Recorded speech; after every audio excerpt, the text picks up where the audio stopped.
अंता के चुनाव हो चुके हैं, सभी को अब इंतजार है उस घड़ी का जब पता चलेगा किस पार्टी के किस प्रत्याशी की जीत हुई है।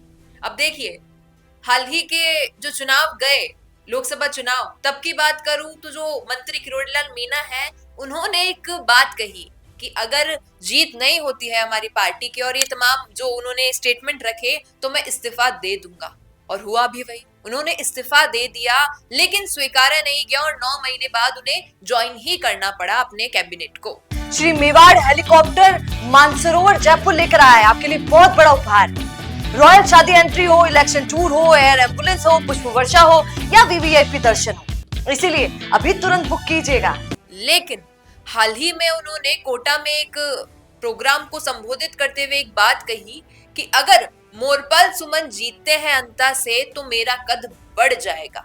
अब सोचने वाली बात है कि आखिर किस समीकरण से ये बात कही गई और अगर ऐसा होता है तो किस प्रकार उनका पद जो है राजनीति में बढ़ जाएगा। देखिए, आप सभी जानते हैं किरोड़ीलाल मीणा एक वरिष्ठ नेता है, इतना तजुर्बा रखते हैं और सभी जो प्यार से उन्हें कहते हैं किरोड़ी बाबा, तो कहीं ना कहीं वो एक बड़े की तरह है राजनीति में। बहुत सारे नेता उनके साथ रहे हैं, बहुत लोग राजनीति में उनके साथ आए हैं और कई लोग ऐसे होंगे जो कि और बड़े पद पर चले गए। किरोड़ीलाल मीणा जो मंत्री हैं, उन्होंने भी कई पार्टियों के साथ हम कहें कि दौरा क्या किया, कई पार्टियों के साथ गए, लेकिन अब हाल ही में उनको एक संतुष्टि है बीजेपी के साथ। अब संतुष्टि है या नहीं ये तो उन्हें ही पता है, लेकिन हाँ, दिख रहा है जो जिसकी बात कर रहे हैं हम कि बीजेपी में वो है, मंत्री के पद पर है। लेकिन अभी भी कई लोग कहते हैं कि भाई एमबीबीएस किए हुए व्यक्ति को तो आप आपदा मंत्री बना रहे हैं और जिसको कुछ नहीं पता है आपने उसे स्वास्थ्य मंत्री बना रखा है। तो कई बार केसेस जब आते हैं स्वास्थ्य विभाग से जुड़े हुए, कोई ऐसी दुर्घटना हो जाती है, हाल ही में देखा गया एसएमएस में जो हुआ, उसको लेकर भी बहुत सारे हम कहें आरोप लगे स्वास्थ्य मंत्री पर। तो लोगों ने कहा कि किरोड़ीलाल मीणा कहीं ना कहीं बहुत डिजर्विंग कैंडिडेट है, एमबीबीएस किए हुए हैं, तो कहीं ना कहीं स्वास्थ्य मंत्री का पद तो इनके हाथों जाना चाहिए। अब ये बात गौर करने वाली भी है और जो मदन राठौड़ प्रदेशाध्यक्ष हैं बीजेपी के, उन्होंने भी कहा कि भाई फेरबदल होगा, जल्द ही होगा और माना जा रहा है कि दिसंबर की शुरुआत तक ये सारी चीजें हो सकती है कि राजस्थान में कैबिनेट का विस्तार हो सकता है दिसंबर की शुरुआत में। और उनका कहना ये है कि जो प्रदेशाध्यक्ष है उनका कहना है कि जो कुछ मंत्री हैं, हो सकता है उनमें से हम किसी को वापस ले लें, कुछ कार्यकर्ता हैं, हो सकता है हम उनको कोई पद दे दें। तो ये जो फेरबदल होगा, हो सकता है इस फेरबदल में कहीं ना कहीं कोई बड़ा पद किरोड़ीलाल मीणा के हाथों जाए।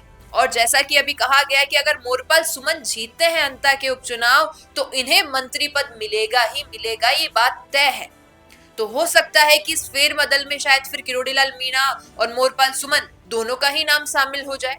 तो ये सारे समीकरण है कि अगर मोरपाल सुमन की जीत हो जाती है बीजेपी से, वो ये अंता के उपचुनाव जीत जाते हैं, तो कहीं ना कहीं किरोड़ीलाल मीणा को एक सपोर्ट मिलेगा।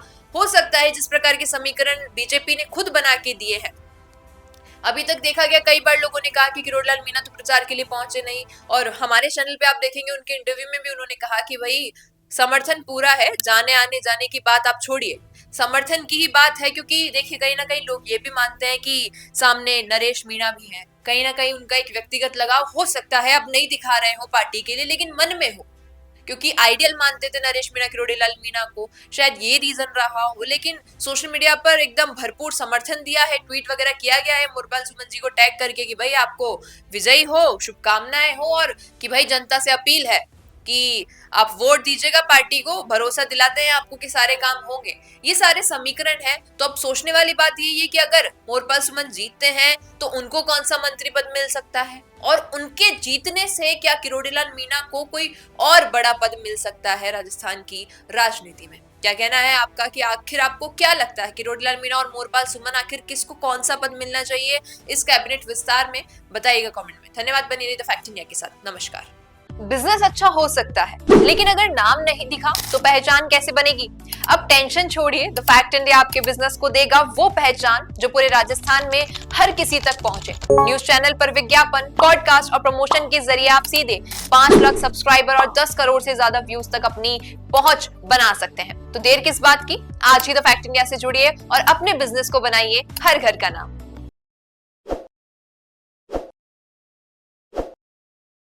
ताज़ा खबरों के लिए विजिट करें द फैक्ट इंडिया की वेबसाइट और डाउनलोड करें द फैक्ट इंडिया ऐप।